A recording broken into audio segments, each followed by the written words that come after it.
Welcome to Build with Blocks, a show centered around the micro action figures and brick-based construction sets of the Halo universe. I'm your host, Colin Perkins, and I'm joined by Tom Fishenden. What's up? Matt Salvatore. How we doing, guys? That was a pause, that's right, because there is one more, a very special guest. We're joined by Brickman117, also known, first name Chris. Welcome, Chris. Hey, guys.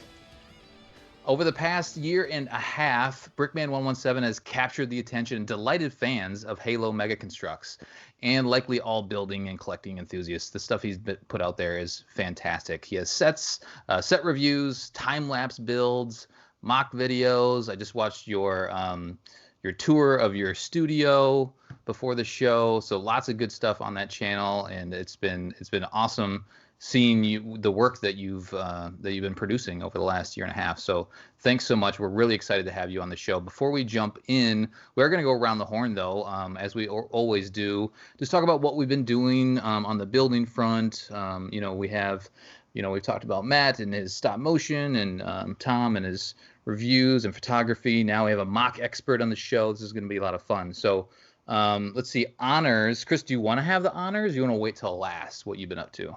I'll let you guys go first. Okay, sounds good. Tom, what have you been doing on the building front?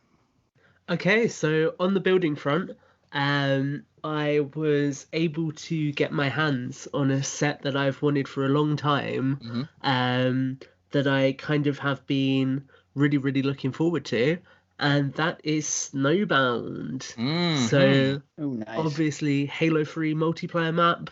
Yeah. The Snowbound set itself is one of the Covenant structures, and I'm just really, really kind of all about those structural builds because we don't get them enough. So anytime I can get my hands on them, I'm really, really excited to have them. Do you have the base as well, or just the Snowbound? I don't know. I've just got the structure itself. I never got the base plate, but I do have some of the older gen base plates. Like I've got Battlescape 3 and Battlescape 1. Nice. So I could potentially put it onto them and see what it looks like on them.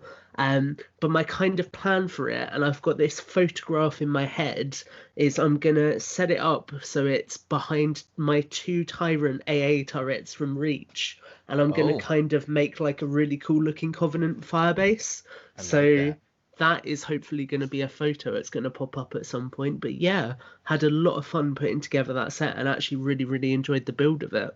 So most of your photos are like up close. Do you take many wide shot photography, or is that just too hard to get that setting right? It all depends, to be honest. So it's quite hard because obviously when you're shooting something that's a lot smaller, perspective is a lot more important. Yeah. So with all of my Jurassic figures and things like that, I can get away with being a little bit more creative with environments because obviously they're bigger toys. But when it comes to Mega Constructs, I have to be really specific with the backdrops I use. So I have been able to get a couple of kind of vehicle photos. Like, I don't know if you saw the one I released a couple of weeks back with the 2 warthogs. But I have been able to get some things like that. It's just kind of continuing to try and figure out a way to do that. It doesn't quite break the illusion that the photos are going for. One thing that I'm sure you're conscious about is, because I know you're in the garden taking pictures, is like making sure that the blades of grass don't look like mutant flora. Oh yeah. So how do you combat that? It's interesting. So I've kind of got like a few spots in my garden that are my go-to spots. So we have a little patch of land right by our back gate that's got like loads of dirt and then some ferns growing through it. So I kind of use that for foresty photos. Then there's a bit down the back of our garden that's right next to a big evergreen hedge that's kind of like all loads of mud tracks and things like that underneath the trees. So I use that for like the Combat Evolved swamp pics that I'll be releasing soon. Kind of like any muddy scenery. And then anything else I kind of try and find. It sounds really weird, but I look for patches of grass where the grass is like dried out, because then you still get the cool effect with it. But obviously you've not got like really, really long blades of grass that stand out. But then, I mean, even then, it all comes down to perspective and getting good angles, because sometimes you can shoot in grass, but if you get the angle just right, it's not that off-putting. So Sure. it's kind of always trying to make the best of what's available and come up with new creative ways to use the spaces that I've got access to. Very cool. Anything else you've been up to you want to mention? No, I think that's enough talking from me. All right, Matt, sir. I've seen some stop motion videos of yours. Some have been posted. Anything else you've been doing? I have. Actually, I've been working a little bit more on stop motion. Recently, I was able to put on the Podcast Evolve's First Strike review. And so I was listening to that as I was taking some pictures and stuff I like that. haven't listened yet. How is it? It was good. It was very good. It's exactly how I remember the book. Very hard to follow. If I remember reading it right. There's so I've been travel doing on that one. I know, right? Time travel and Halo. Maybe we'll see some in Infinite. It'll be the end game moment we all wanted. Yeah. Right. So I've been doing a little more stop motion. I've been building some different sets design, and I've been working a little more with some lava. So hopefully that kind of ties in a little more with what I've been doing. Okay. And that's actually pretty much all I've been really doing on the construction front. I haven't picked up any new sets. I did have a nightmare with my Let Valere, so I finally opened Let. Yeah, right. And to my the ongoing saga. I know, the ongoing saga. It's a tragedy now. It's no longer a comedy. Oh no. So I picked up Let, and I was really excited. So I took a picture, and I know I shared that with you guys on the chat. And so I didn't open him for a while because I had got to some stuff, and I finally got back to him, and I opened him up. And as soon as I opened the packaging, his hat popped off, and I realized that the hat had been broken and the piece was in his head. So I completely freaked, and because I'm like, oh my gosh, the head's off, and so I got some. So I actually have a couple of Mega Construct figures that are broken, so I just kind of put some glue on it and I put it together. And so I put the glue on and I put the hat on, and everything was fine. And he was drying, and then I turned him around, and he didn't have his back armor plate. Oh my god. So jeez. I thought, okay, maybe I opened the package, and because I saw the hat flip off, I totally lost where the back piece went. Maybe the back piece fell off. And so I tore apart my room looking for it. I couldn't find it. And so I remember I sent you guys that picture and said, can you see if his back piece is on there? Because I wanted to see if he was still there, and it wasn't. So, I mean, so obviously I opened it up and I should have looked in the back, but so I ended up pulling the Banished Covenant figure that you get in the Banished Banshee, and I swapped the backs. I put the back on. So I have a complete Let with a broken hat. So helmet. Man. So it was very disappointing. I didn't cry. You should contact customer service and see if they can do anything for you. Yeah, I'll see what I can do. I'm okay with having pieces that are broken and with a little bit of glue, because I've done it so well that I can't even tell that there's glue on there. So, yeah, no, I probably will contact them. Awesome. That's too bad. That's been the ongoing saga of the Let Valere. It ended in a tragedy. I'm so sorry to hear that. So I'm gonna toss it to Chris. Have you had much experience with fixing stuff? You're going through so many pieces. I've seen most of your videos. You have so much stuff in your collection. Is super glue a thing in your life?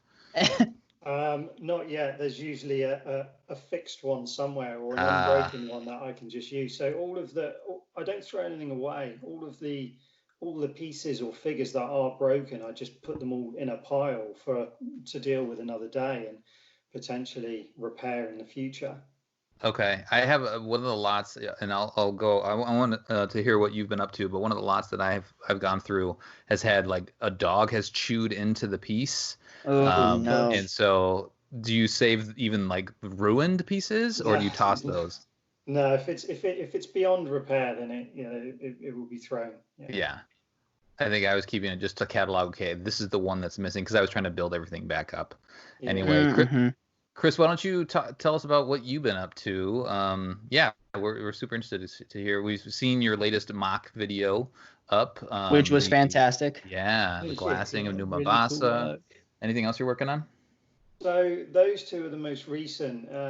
The first of all, the Shadow of Intent mock, and then off the back of that, the diorama of the New Mombasa, which was a lot of fun, but a bit of a distraction really, because I'd already started building the ultimate longsword. And I think it was viewer request maybe from the channel that prompted me to attempt to build the Shadow of Intent, because I didn't think I'd be able to do it. So I was trying to prove to myself that I couldn't, and then I did. So I was quite pleased with the result. But that's out my system now. So now I'm back onto the longsword. I've shot a few scenes so far for the part 3. Okay. So hopefully I should get part 3 finished next week to release next Friday, I would imagine. Very nice. So have you been buying any sets? Is it anything that like boxes that have been sitting around that you've been going through, or is it all focused on production right now? It's all focused on production, but part of production is finding the pieces in the boxes that I haven't unpacked yet. So the most recent, I didn't do a loft haul or an eBay haul, but I did a figure haul recently. Yeah, I saw that. Which was from 2 recent eBay hauls. And when I was looking for parts just the last couple of days for the longsword, I opened up a box and found bags and bags of figures in there that I'd forgotten were in there. So yeah, there's a lot of sorting left to do. As much as when you watch the studio video, I like to keep it organized. There's still masses of stuff that hasn't been sorted yet. So every time I start a new build, it's really time consuming getting what I need to build. So there's been a bit of both really, a bit of sorting and a bit of building, but I've got most of what I need. The silver and the dark grey for the longsword, I already had a huge amount sorted. So it's only if I run out of something, I dive into the random boxes to then start pulling apart wraiths and God knows what else I can find that's the right color. Right. I want to get back to that sorting question kind of when we go in more into kind of your, to the actual interview. So I'll go really quick and then we'll dive into more from Chris. So I've actually been pretty busy lately. I finally built the Battle on the Ark Master Chief, that model. The full, it's like almost, I don't know, 10 inches tall, the figure. It's gorgeous. It's amazing build. Lots of fun. So if you have it, build it finally. If you haven't picked it up yet, grab it. It's worth it. It's a really cool piece to have. So that's been cool. I finally built a couple more. I've been preparing for our Warthog show that's going to happen eventually. So I finally built my Arctic Warthog that was released with like 2016, 2017, right around there. And the Warthog Run. I hadn't built either of those yet. So those are complete. They got those wide tires. It's got this wide base on it, and it's got the kind of the tubing that acts as the shocks for the wheels, which is new. I hadn't built one like that before. So that was interesting. I didn't really like it to start with, but I now that I sat on a little bit, I played with it a little bit more. I do like it. I'm just worried that those tubes are gonna maybe break down over time. So we will see. A couple other things that I've been doing. I picked up the Arbiter versus Master Chief set. I went into Walmart. I think I sent some pics to you guys as I was hunting. So jealous. So I have that, and we'll probably go into more thoughts on that. But the figures are pretty great. Good color application, some scuffing on Master Chief's armor. Arbiter looks fantastic. I haven't had a chance actually to open it right before we got on the call, so I haven't had a chance to stare at it too much or compare them to the other Arbiters, but all good. The weapons are really cool, so definitely a cool set to check out.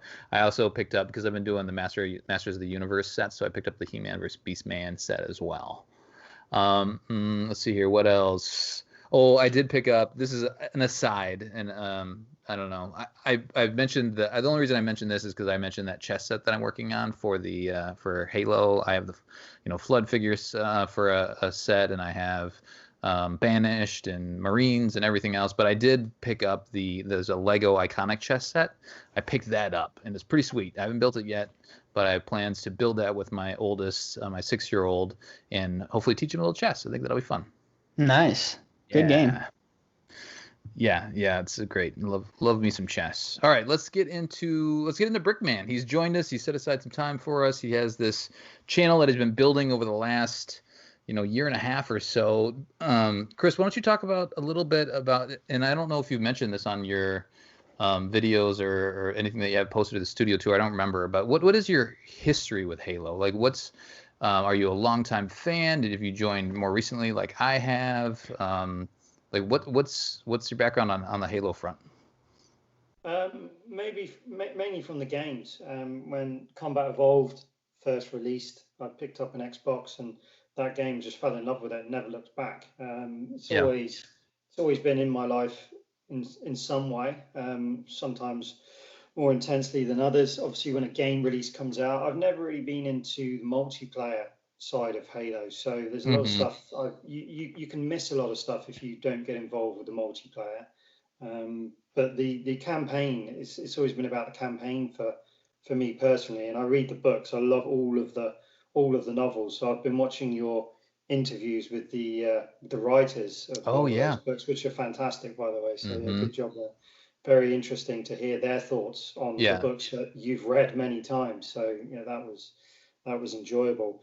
And aside from that, it's I think you guys are probably definitely a bit more in the know than I am. But the whole mega construct side of it was just something that it's just something that I enjoyed once I got into it, just as a sort of creative outlet. But it was also sort of a memorabilia side to it as well. Yeah. Just the collection. I really liked the thought of being able to collect all these things. So yeah, that's it for me, really.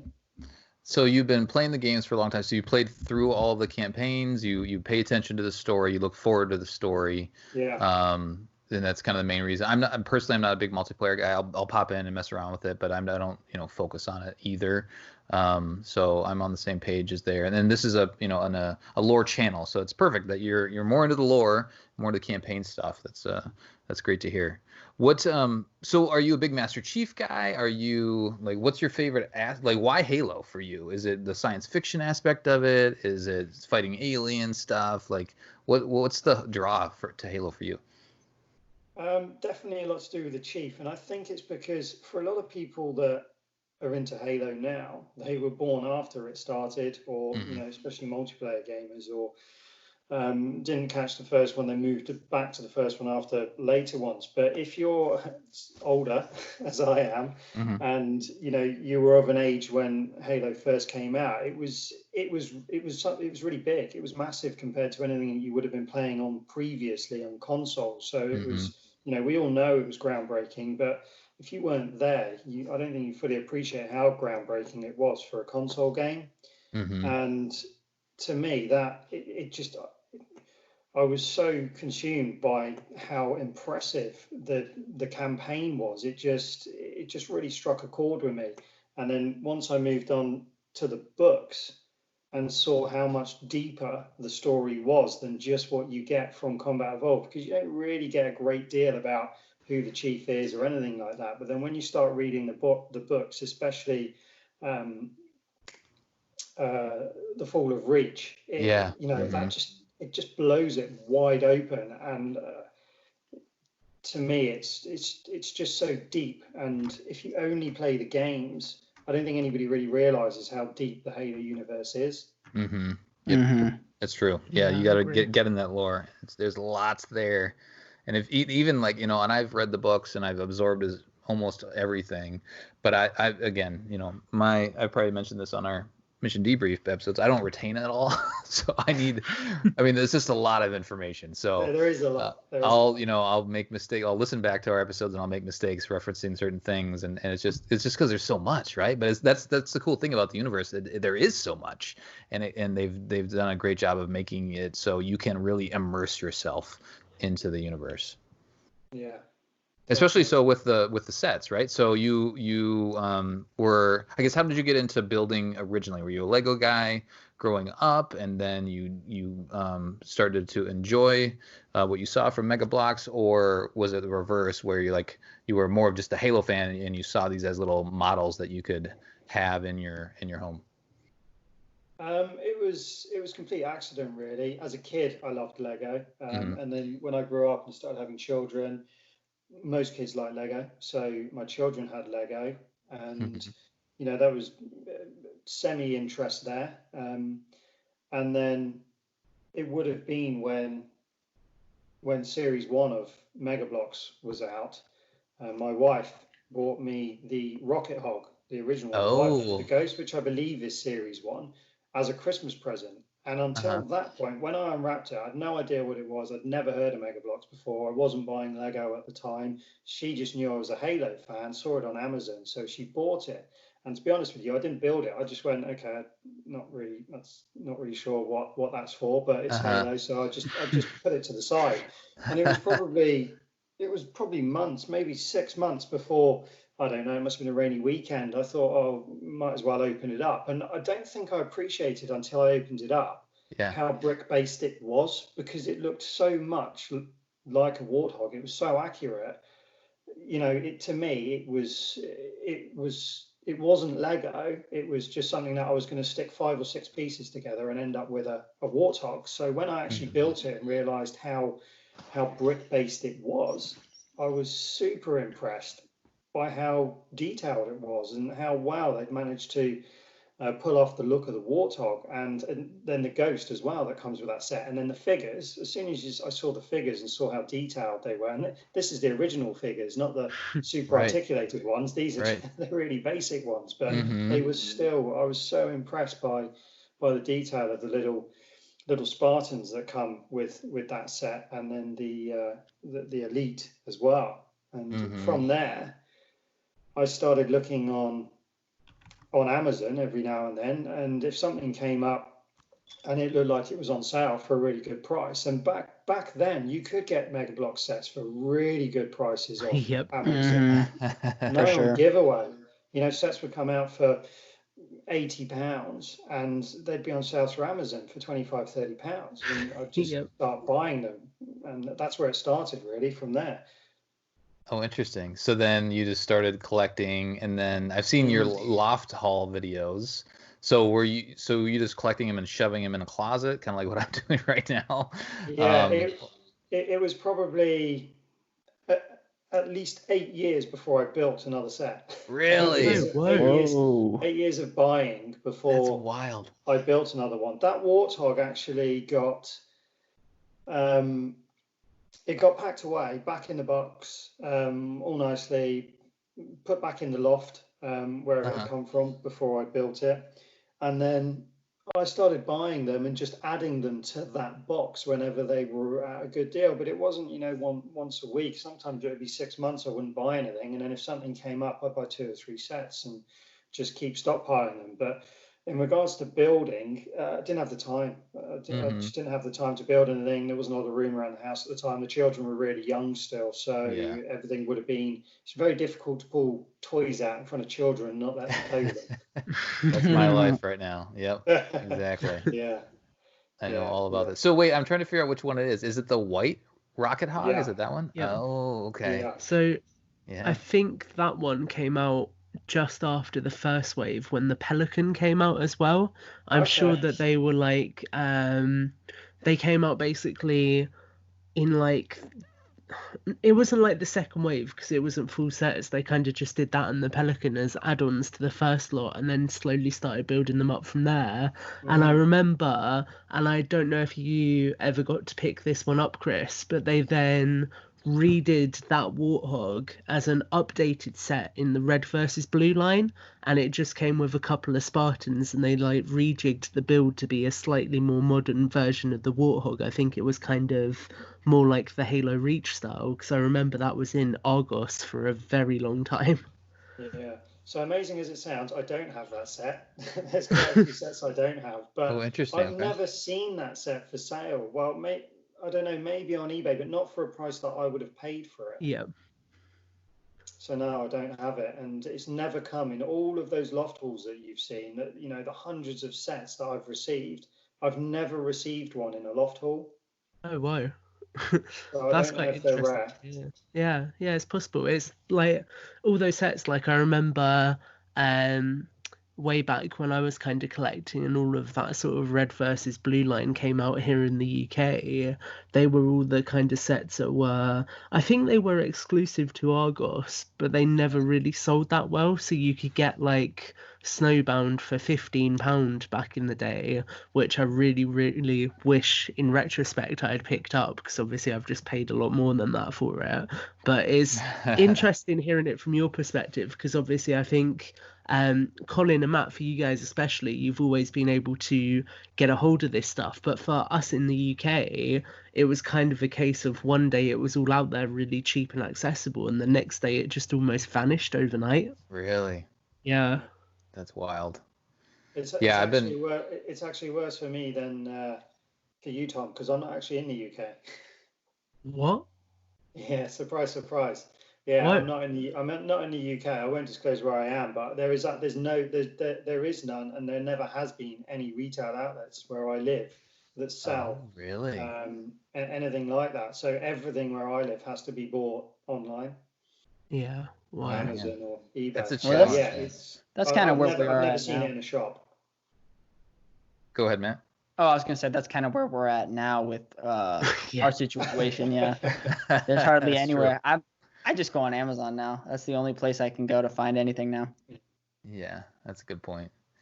Well, this is cool. So it's fun to get your background. So do you have a favorite then? I don't think you mentioned if there was a favorite set, Chris. But there's still limited sets that I've built. Most of the sets that I've built, I've released videos for on my channel. So it's really still only a handful of sets. But I think as a finished result, the set I've been most impressed with as a display piece is actually the Spirit. Yes. Dropship. Yeah. On its stand, it's kind of its snow stand there on its side, and what it comes with so many figures, and the way all the doors open and everything. I don't know if any of you guys built it. I haven't built mine yet. No, I have it. It's tucked away, but I just from seeing the pictures, it looks like an amazing display piece. It is, and you can pick it. It's so solid and it's so well built. Obviously, from my perspective, where I like to free build and try and create something myself. When I'm building a set that is actually built by the professionals, a lot of my time is focused on how they've done it, how they've put it together, and how they've made it strong enough to be a viable set. But what they did with that set, I was really impressed with. It's so accurate to what you see in game. It's really impressive, and it's a big ship as well. When it's on display, it's got a big presence. That's yeah. I'm excited to open mine up. That's really good to hear. I'm curious because you mentioned that you tinker a lot. I mean, that's a lot of your channel. Where did that interest come from? Do you have an engineering background, or do you just kind of like to mess around with sets, or is there a creative side of you that this is enabling you to have an outlet? Like, talk about where you had the initial set and you didn't really build it for a long time, and then you just collected. Was this always kind of building up, saying like, did you have ideas, or when you finally got to it, did you just decide, okay, I'm gonna just do my own stuff versus build what Mega has created for me? Originally, I just wanted to try and collect everything that Mega had produced because I was so impressed with it. And for a long time, I didn't have any of the Pelicans. And then I started getting the Pelican gunships and loft hauls, and I couldn't resist. That was one time I got a box with about, 2 or 3 boxes probably, with I think it was something like 28 sets in as a loft haul, and it had loads of cool stuff in it. And in there was a Pelican amongst loads of other things, but it was all mixed up. And as anyone that's bought a loft haul or something like that, trying to find the pieces in 20 odd sets where it just takes it's pretty soul destroying at some point. Yes. But I managed to complete this Pelican gunship. I'd not built one before. I actually had one that I bought years ago for £30 off Amazon, which was an absolute bargain, and that's the sort of bargains I'm talking about. But I never built it. It's still in my collection as an unopened box set.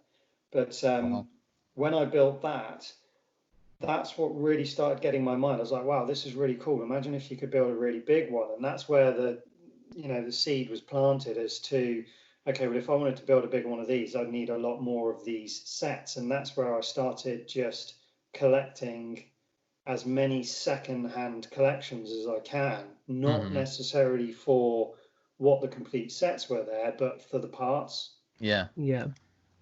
But does in that anticipation of what I would build without really knowing 100% what I was going to build at the time. But where does that come from? Where does that desire come from? When you were into Lego when you were younger, did you do like your own cities, or did like when you got a little older, do you build your own stuff? Are you a DIY guy? Like, where does that desire come from? I'd say it comes from a little bit of a problem I've got, where anything I do, I have to do bigger and better than anything else that I've seen. Okay. I don't know. To me, I think I watch a lot of YouTube videos related to Star Wars Lego, and there is just so many videos out there of, I'm sure, do they call it the massive Star Destroyers? Is it Intimidator or something like that? I can't remember what they call it. I don't know if you guys are familiar with it. It's got an interior. It's huge, this thing. And there's all sorts of huge Star Wars mocks, but whenever I was trying to find stuff in relation to Halo Mega Blocks, there wasn't really a great deal of it out there. There was no one creating anything huge scale. So I thought, I wonder if I can do this. And when I started building that Pelican, I had no idea what I was getting myself into. Right.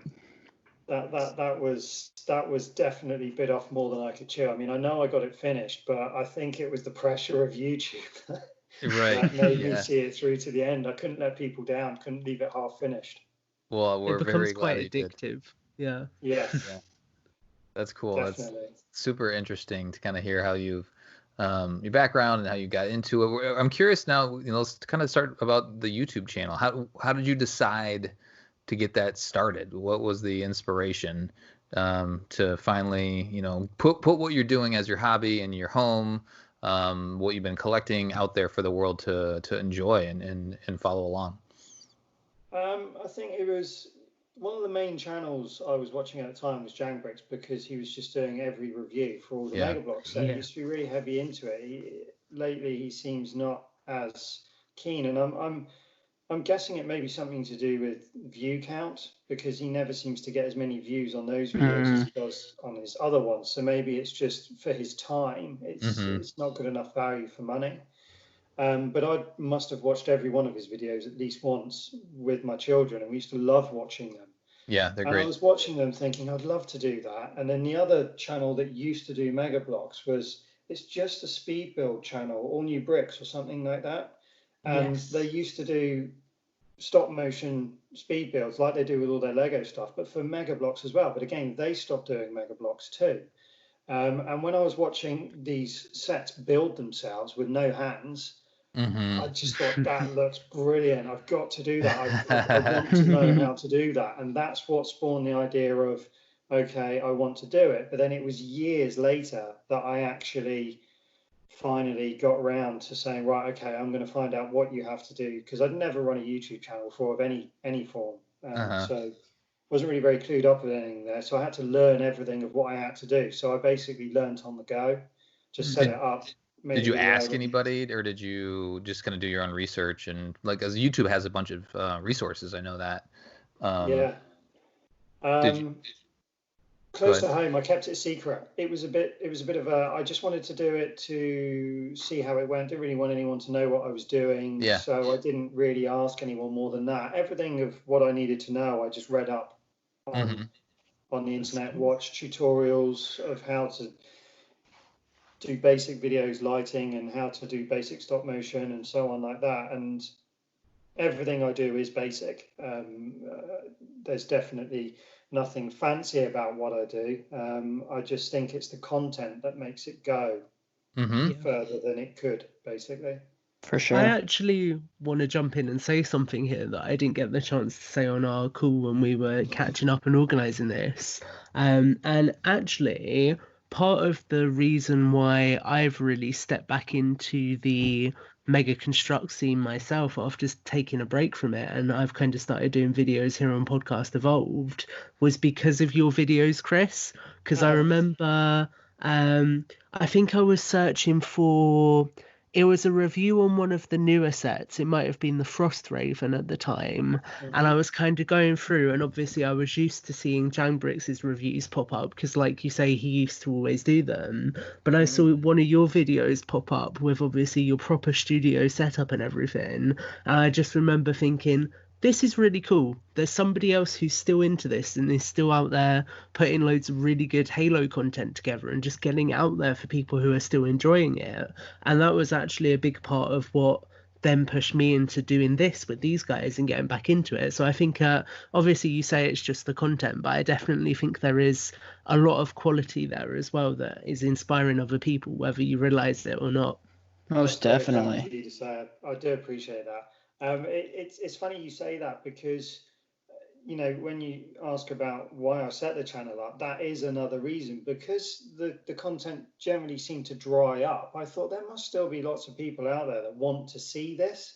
And it was an experiment to myself. If I was to try and reproduce, reviews to the best of my ability and try this stop motion stuff as well, it will be interesting to see if there are still people. And to be honest with you, I would say the last 12 months have proven there's definitely people that enjoy Halo and Mega constructs enough. In fact, I think it quenched quite a lot of people's thirst for a lack of content. And I think that, again, has been a big key factor to the channel's growth.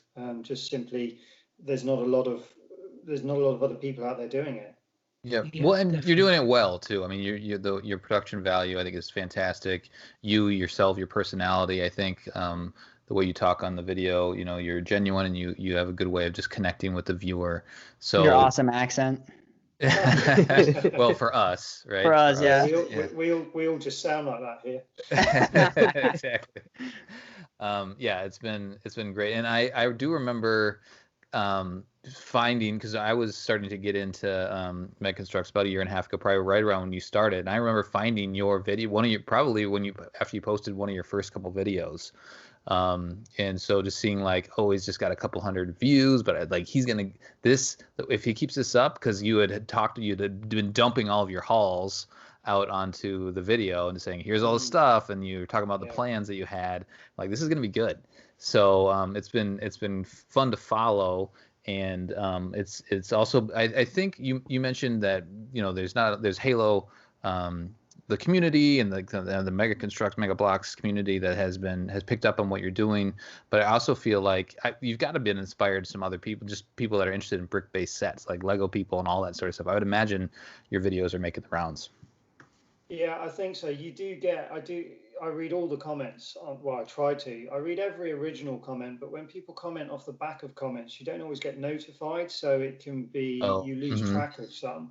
But generally, I try to read all the comments and at least acknowledge most of them. But there's definitely been, over the last 6 months, more and more people reluctantly tipping their hat to the mocks or the channel, that are happy to openly confess, I'm more of a Lego man, to be honest, but fair play, it's a nice mock. Yeah. So yeah, right. I do that. It shouldn't, but in some respects it goes further than just the general comments of the Mega Constructs fans, because you are pulling in an audience that generally wouldn't necessarily want to be recognized as watching those kind of videos. Right. Yeah, exactly. Yeah, no, there's a big audience out there that, I talk about, I think I mentioned maybe on one of our episodes, is like this is like a niche of a niche, right? Where Halo is a niche, and then this built brick-based stuff is a niche. And, I think tapping into just kind of this sensibility and what you're doing is kind of broadening that niche out to the people that are big into just mocks and Lego and just enjoying what you're producing out there. So I think it's fantastic. I'm curious, because I'm a family man myself, what is your wife and family, were they involved at all? Did you consult with your wife, or were you kind of do it on the side and like already, and they said, hey, I'm going to do this? How did that go? My wife tends to support me in anything I do. If I say I want to do something, she'll believe that I'll do it, and I'll do it well. So I don't tend to waste time or money. If I'm saying I'm going to do something, she knows I'm going to commit to it. So I do get the support there. That's great. The kids, They think it's great in respect of, daddy plays with toys. Right. Daddy doesn't always let them play with the toys as much as they'd like to. So there's that win-lose scenario. They do come up to the studio if the studio is at my place of work. So if I need to take care of the kids in working hours for some reason, if my wife's got an appointment, they'll come up and they'll sort of busy themselves tearing everything apart over the space of 2 hours, creating havoc. But they are pretty good. They understand why everything's sorted. They know it's a channel. They know that I need everything where it needs to be. So they're pretty good at putting it all back again. But I do try to give them free rein to build what they want, which is quite interesting. All sorts of strange things, which they want me to never take apart again. Right. Yeah. Oh, I know all about that. So I want to talk about the channel, like the name and like the music for the channel. Like, can you talk about did that process? I mean, you said you're a Master Chief fan, so you have that nod to him. How did you come up with the name? So I've got a bit of experience running business. I run a business I have done for the last 11 years, so I know a bit about brand and things like that. And even though I went into it with just let's see what it will do, I know what consistency is with everything. So I wanted to make sure I got my name right from the word go and not start and then want to change my name or anything. So I gave it a lot of thought about what I wanted to do, and I wanted it to be something that people would remember and associate with what I'm doing. So to be honest with you, I'm glad. I've not had any regrets, and I'm quite pleased with the fact that it's now becoming known. People use that term, that name in comments and things on the video. So in regards to the name, it was just a case of trying to bring an attachment to what I was doing for people to find me easier. In regards to music and things like that, again, I wanted to try and have consistency like you guys do. It's very professional what you do with all these podcasts. So you always start the same way, end the same way, and so on. That's why I have my intro music and my outro music, to try and always give a start and a finish. So yeah, that's basically what I did there. But all of that I picked up from watching many YouTube videos on how to start a YouTube channel. Yep, makes sense. So took the advice really. I'm sure it's all like rights free and stuff like that. Did it take a long time to pick out the intro music, or was it just a tune that you were drawn to?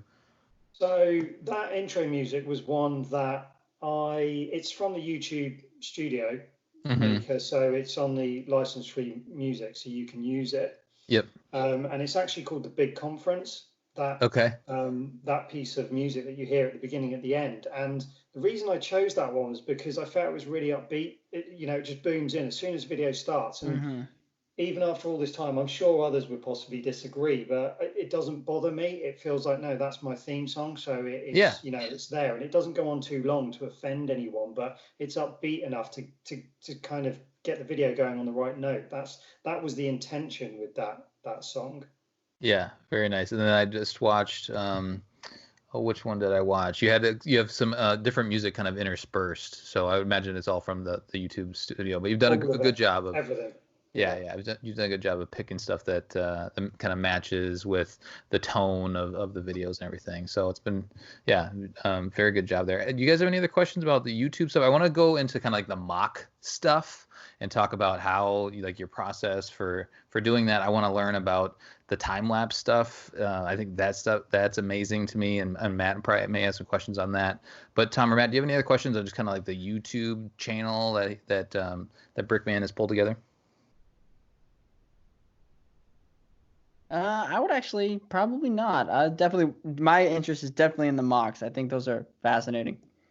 Yeah, I was gonna say mine's the same. I just think it's quite nice hearing about how obviously you used your business experience to then build your brand and everything, because I work in marketing for a day job, so for me I'm just sat here like, cool, I like how you've done that, but that's the only thing I've got to say on that.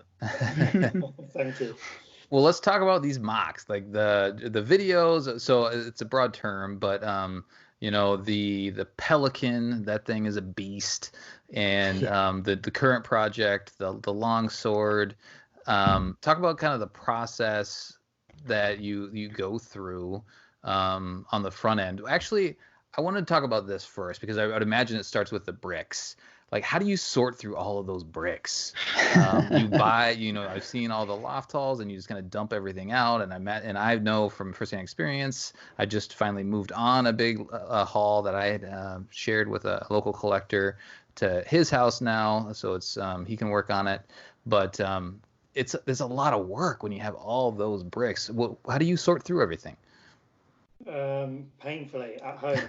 So what I'll do is when I know I need something, I'll bring a box of, say, unsorted loft haul, or not. Loft haul would have been sorted as it was packed, so I'd know what was there. But the eBay hauls where you don't really know what you've got, I'll bring a box of that home. If it's dusty, I'll just put it in batches through the washing machine, and then basically I just start sorting it all out into colours. If I want to try and rebuild sets from them, which I quite often do, I quite like to know what I've got. So I'll quite often actually rebuild them into sets. And if it's something I don't have, I'll put it into a clear bag and I pack it away in a box so I know I've got that set, and I won't touch it.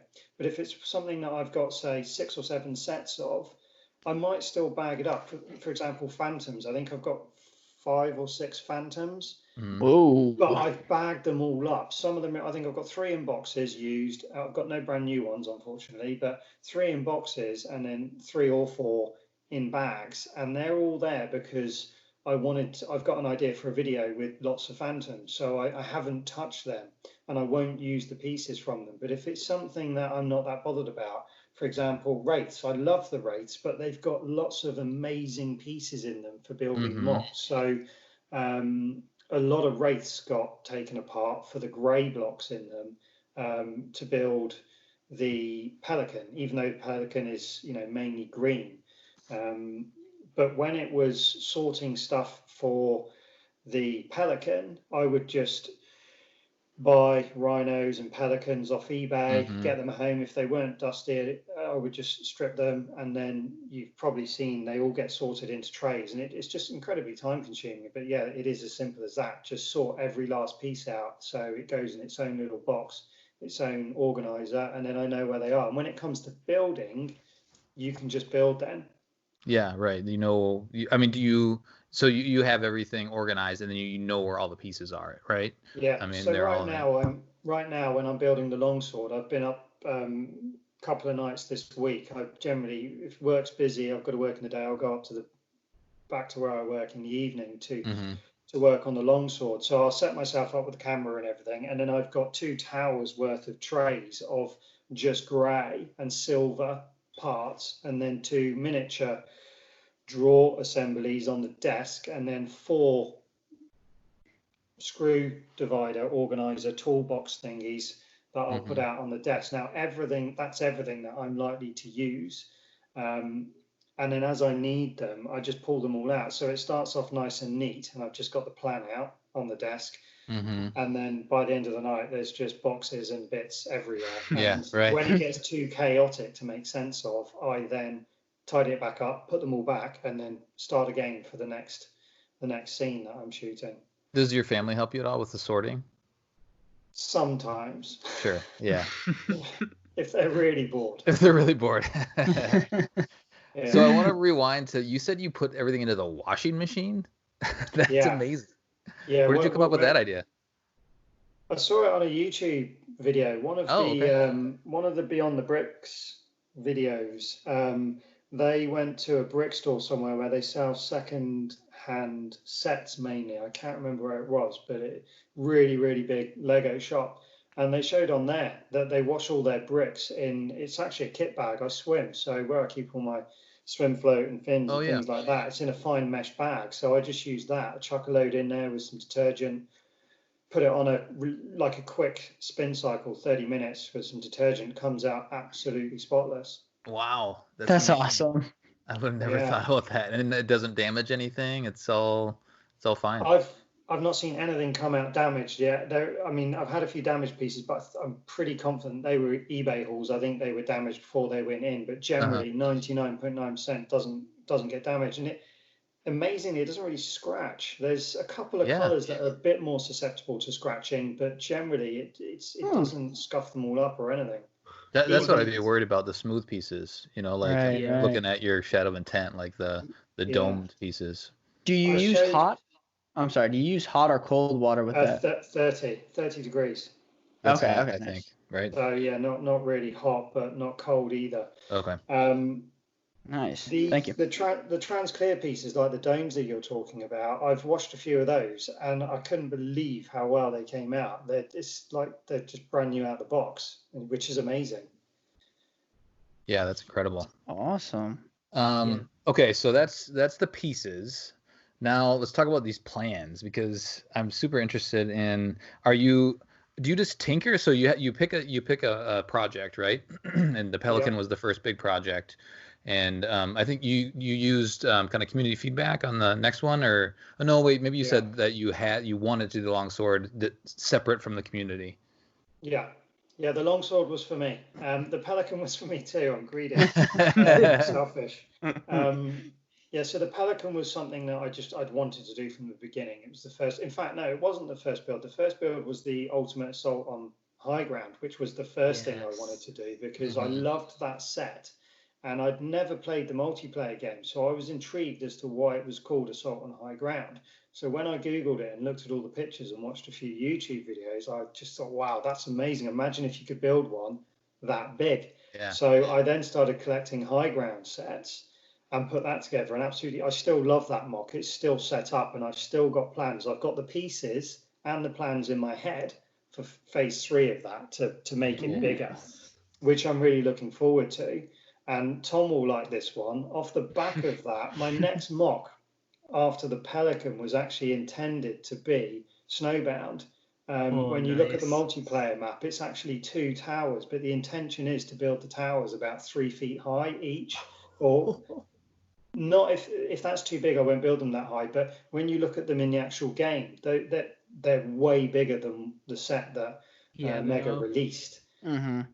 So that was the intention to do there. But I did the Pelican, and then the reason I didn't do the Snowbound mock was because everybody was crying out for a Phantom mock, an Ultimate Phantom. And I knew if I used the pieces, a lot of that purple on a Snowbound mock, I'd probably run out of pieces for a Phantom.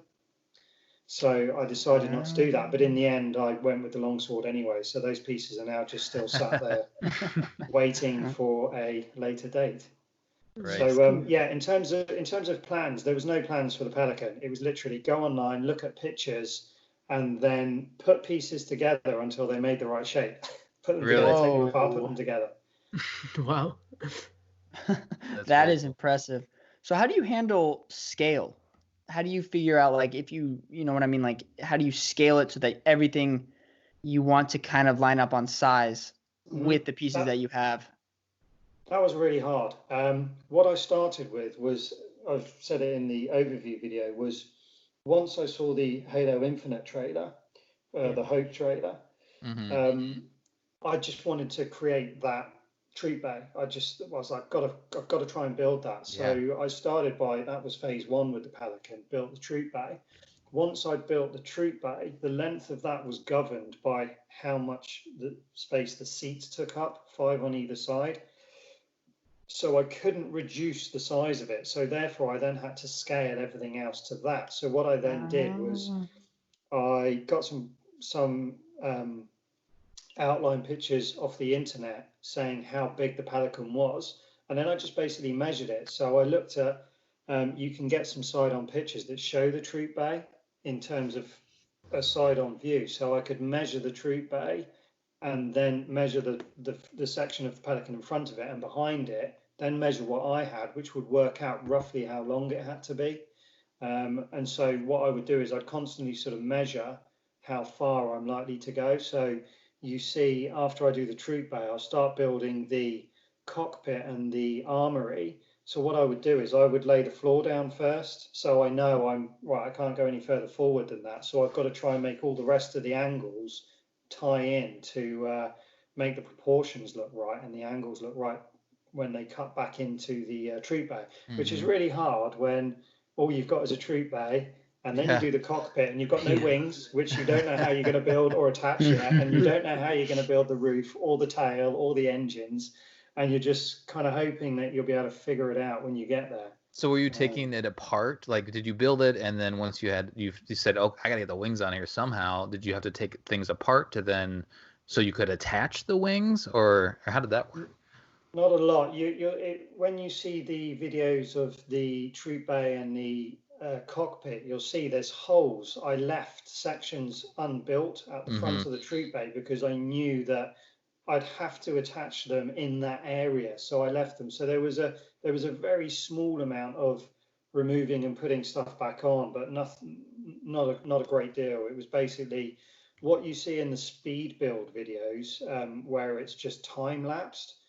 That is everything I did. You see everything that I did to build that. So you'll see me take the odd bit apart, put it back on, and that's it. It's literally in my head, look at a picture and just build, and I filmed it. So that's great. Yeah, it was just, I think I was fortunate that it turned out as well as it did. Yeah. That takes an definitely. unbelievable amount of technique and skill. That's just all in your brain. Just like I've always, like, if you try to build something, for me, it always ends up where one side, like, it doesn't proportionally like connect right. So you like, oh, I got the troop bay, and then I'd be like, well, the cockpit doesn't seem to be fitting too well. I'm just terrified to build anything. I know. It was definitely my biggest fear, that I was going to get to the end of it and it wasn't going to look anything like a Pelican. or running out of pieces forever. That was the other fear. There was a lot of pauses during that build. Sometimes there would be 2 months, I think, between a segment or a phase, and it was simply because it took me that long for parts to show up on eBay that I could then buy to sort and to carry on with the build. I could imagine. So I wanted to ask, because obviously the longsword's your current project, and we were speaking earlier a little bit about how you got into Halo. Was a big inspiration in why you wanted to do the longsword the fact that it's so prevalent in Combat Evolved with that ending? Like, did that encourage you to go away and do that?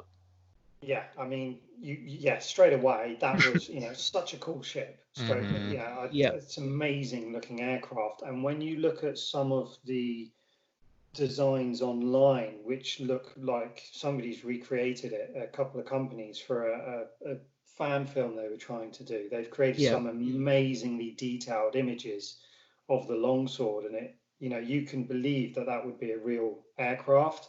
And whilst there are lots of vehicles that I will probably make in the future, there's something about that made me so now I've got to build it now. Again, I've got to get things out of my system, otherwise I won't be able to really engage with another build. Yeah. I get that. It's kind of having that idea, and once you got it in your head, you want to realize it, don't you? Yeah, and once I committed to that, it was one of the hardest parts with doing these mocks is getting started, because they're so big.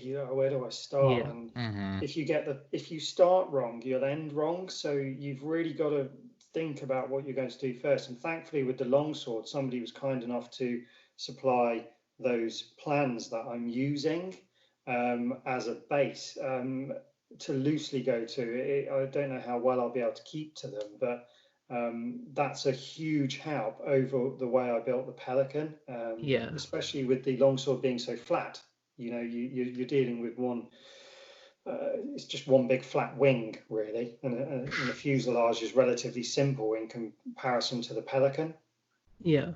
Yeah, I get that. I'm quite excited to see how you're going to do things like obviously the bit just behind the cockpit where I think you can see like attack readout in one of the games.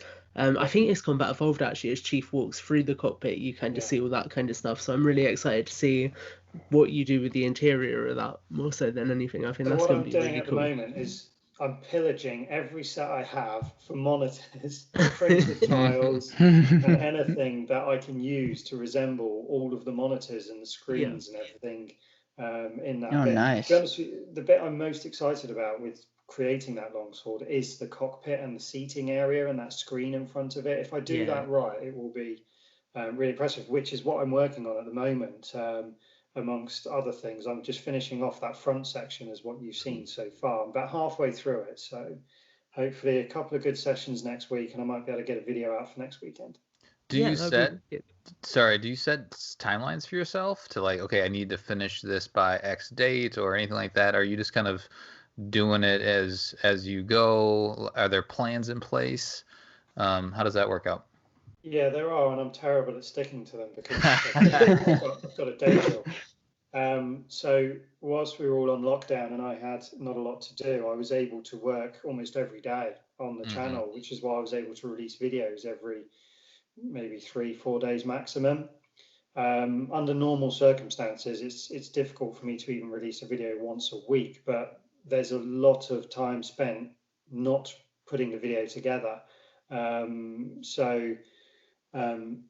Yeah, at the moment it's a bit challenging because work is quite busy, so it's difficult getting enough time there. But I basically, even if you don't see a video, you might not see a video for 2 weeks, but I'll more than likely still have spent at least 3 nights a week working on that video. Yeah. Yeah, it takes a lot of time, and it's amazing how time flies, right? Yes. I don't know if you picked up, and I think with Lego Masters was over in the UK. I think there's a version, but I just watched the recent one, and the time that they give these people, like 12 hours, and it's like 12 hours goes really fast probably when they're working on this stuff. Yeah, when I'm up there, once you get in the zone, you just want to keep going. If it was a Saturday, for example, I went up there, I'd probably just do 8 or 9 hours straight and be able to knock out a phase for the video in one day. But working in the evenings after a whole day's work, I generally tend to only do 2.5 hours. Because by that time I'm burnt out, and it's all, creativity is really hard. You can't just turn it on if you're in a bad mood, so I don't bother. So generally it's all about how the day's gone and so on. But quite often it's a good way to end the day too, because you can get a lot of satisfaction out of achieving something. So I do like to make an effort, even if it doesn't feel like it's the right time to do it. Yeah, definitely. That makes sense. I was going to ask, so obviously going back to a moment ago where you were talking about monitors and things like that kind of made my head race, because off the top of my head I can think of a couple of Call of Duty sets that have got really good monitors. So when it comes to like picking up pieces for sets, do you just try and stick to Halo, or do you broaden out into all the other kind of Mega Constructs products that are out there as well? No, so for some strange reason, I only seem to be able to buy Mega Constructs or Mega Bloks Halo sets, and I don't know why, because there's so much more diversity if I was to just buy anything. But for some reason, I won't mix Lego in with any of my mocks, and it's not because I don't like Lego. I collect Lego too, but I won't mix it because it's just not the way my mind works. If I say I'm going to build something out of Mega Bloks or Mega Constructs, it has to be built out of that, and also the temptation to use glue or things like that. I won't use glue or anything that's not there, and I also won't cut bits down. I know it's tempting when you're trying to create a shape that just doesn't want to be created from the pieces you've got. You go, well, if I just shave that bit off there or snip a bit off of this. Generally, I won't do that. I don't want to get into that habit. I want to try and create something that you can create from genuine pieces. And when it comes to the Call of Duty stuff, I've actually collected quite a lot, but only because it's come in eBay hauls. And I haven't had a chance to sort it out yet. But I need to have a think about that really, because as you've said, there's a lot of good parts out there that could lend themselves very well to my mocks, but for some reason I need to make my head accept the fact that I can use Call of Duty parts in a Halo mock. No, I get that. I mean, it's the colors, right? Like that's probably probably wouldn't mix Lego, or if you're doing a close up, someone would read the little Lego on the stud, right? They'd be like, wait a minute. Yeah. So no, I totally get that. That makes sense. But yeah, I would encourage you, if you haven't had experience with the Call of Duty stuff, grab a couple of those, because there are some good pieces, and like we just talked about the specialized pieces, the monitors and stuff like that. There might be some stuff that you can pull in and incorporate, and it's still Mega. It's just not. Mega. Well, it's funny actually. After my speech about not using it, I've just remembered I have bought a Call of Duty set specifically for phase 3 of the Ultimate Assault and High Ground mod. Okay, So, there you go. yeah, I will be mixing. Cool. So yeah, there is that, I guess. Yeah, there's a lot of good parts there once you get past that as well. I mean, for monitors, I built the Apache the other day. I think it's called like the anti-armor helicopter because they didn't license the Apache name, but it's got some really unique pieces in it where there's like a I don't know how to describe it. It's like a 2x2 tile, but then it kind of cuts down at an angle because it goes along one side of the chopper and it's got a keyboard on it. And I can just see bits like that making really, really cool consoles. So there's definitely a lot of kind of cool little bits out there. It's worth knowing, because the biggest problem I've got with this phase that I'm doing with the longsword at the moment is I think I'm going to struggle for enough console pieces to fill the cockpit out the way I want to. But what I'll do is I'll simply finish it without the console pieces, but allow it so I can just add them in later. Yeah, that's a good idea. I do have a few ideas. The plan is there's some quite obvious consoles above the co-pilot and pilot seat, and I'm planning on using I don't know if you've seen them, but they're like monitors in the Infinity set. Yeah, cool. Okay, yep. That would So work really well. There's 3 blue clear monitors that go on just hinge pieces, basically. Yeah. So I'll be using all of those, and there's some keyboard pieces in there which are really nice as well. So those will definitely go in there. Problem is, I would like a few more of them, but I don't want to have to open up one of my other Infinity sets just to get those pieces out. I won't do that. That's another thing I can't do. Oh, I hear that. I gotta stay glued. I have a couple other questions. This is a great conversation, Chris, and thanks for staying up late with us. But there's a couple other questions before I kind of want to wrap. And I think, we talked about off the air is like maybe we have another one of these or something else. But I feel like we could talk for hours. So there might be a part 2 to this conversation. I want to talk about the time lapse, or the you call them stop motion too. How is that process? How does that work out? I've never attempted that. It seems super interesting. I imagine there's like a shaky cam thing you have to deal with. Matt probably has some questions about that too. How does how long does it take for you to build? I know yeah. So I do 2 different types. I do stop motion speed build, which is actually my favorite type of video to make, which is where I think Tom mentioned the Frost Raven build. So I stop motion speed built that, where I've just got a stop motion app on my iPhone, which is what I use for doing all of my filming. And literally you get your pieces out, you get the stop motion app going, you set the camera up and you don't move it, and you make sure you don't move it, and you literally put one piece down in front of you, take a picture, next piece down, take a picture, next piece down, take a picture. So you end up with, if it's a 2,000 piece set, you'll end up with a minimum of 2,000 shots that you string together. But when I do them, you will have noticed I tend to rotate the model as well. So I don't build the model the way the instructions say to build it. I'll build it. So I might skip 5 steps ahead because they agree with the area I'm building in. And then I also, the engines, for example, on the Frost Raven, they'll show you to build the engines on the ends of the wings on their own and then attach them. But rather than do that, I'll build them. I'll make them build themselves, or appear to be building themselves, off the end of the wing. And then rotate the blades and everything while I'm doing it. So you're adding in loads and loads of frames. So it's very complicated because you've got to remember what bits you missed and then go back. Because the reason you do that is if you chop and change the way they do in instructions, you're constantly changing where the camera is and where you're looking. And people can't, if you're building at the back 1 minute and then the instructions tell you to build at the front, people are looking at the back while the front's building itself. So what I'll do is I'll always make sure I kind of want to, ideally you want to start building at the front and then the whole set builds its way back. Not as easy as that, but that's the concept that I'm trying to create when I do the stop motion speed builds. Well, I appreciate that you have fun with it too. Like you'll turn the camera and then you show some articulation or something like that, and then continue on. I think one of your stop motion, I forget which one, you had a figure walk in and say hello. So it seems like you're having fun with it.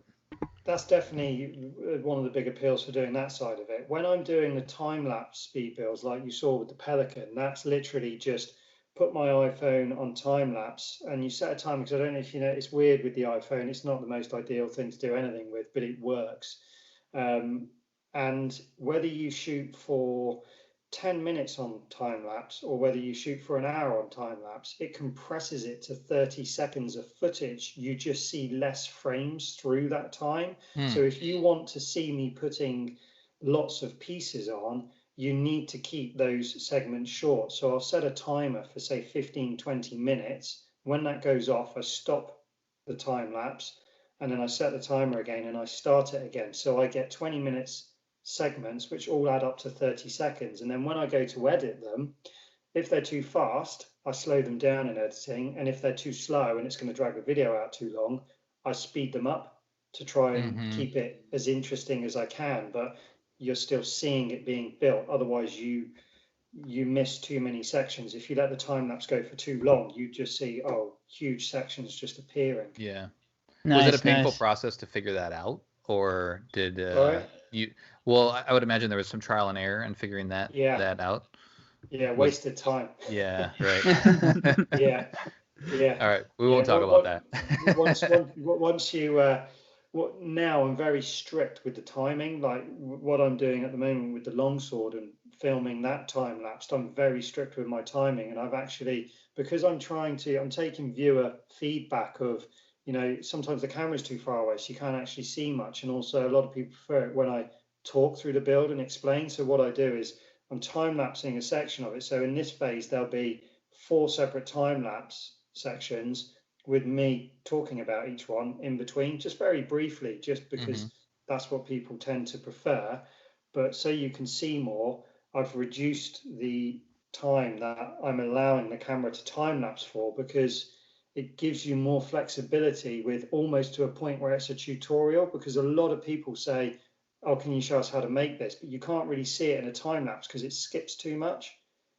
So to try and see almost every piece going down, I'm slowing it down. So yeah, I'm learning all the time and trying to change it to suit what the viewers want, basically. That makes sense. Now, do you have some trouble with keeping your iPhone stable, or do you have ever had that moment where you've like bumped into the camera and it's changed the time lapse? Yeah, so time lapse isn't so bad because you can move the camera in time lapse. And I've realized, at first I lived in fear of that. And then I realized if you bump it, just make it look like you meant to do it and move it really obviously. And then it just looks like you've adjusted it for a better angle. When it comes to the stop motion, you'll know, Matt, if you're doing stop motion, just never move the camera. And as you know, that makes everything hard. The whole concept of filming the time lapse for these speed builds makes it so much more long-winded and frustrating, because you've constantly got to be aware of where the camera is and where your hands are. Sure. Yeah. And also you're stopping and starting timers all the time, and you're stopping and starting the phone. If you were able to just build, it would be a lot easier, but then we wouldn't be talking to each other if I didn't film it. Right. Exactly. Cool. You just have a museum, your own museum to enjoy in your house. Yeah. Any other questions, guys, before we cut? I feel like this has been a ton of fun, but Chris is probably getting tired and he's gonna get to bed soon. Yeah. Fine. Any questions, guys?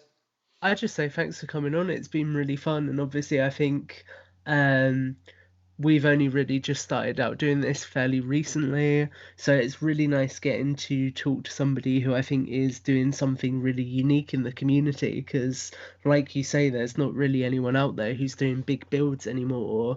I mean, I can remember a while back where people used to do, like, I had a friend who did a big styrofoam build of Ragnarok that I'll have to dig out and show you at some point.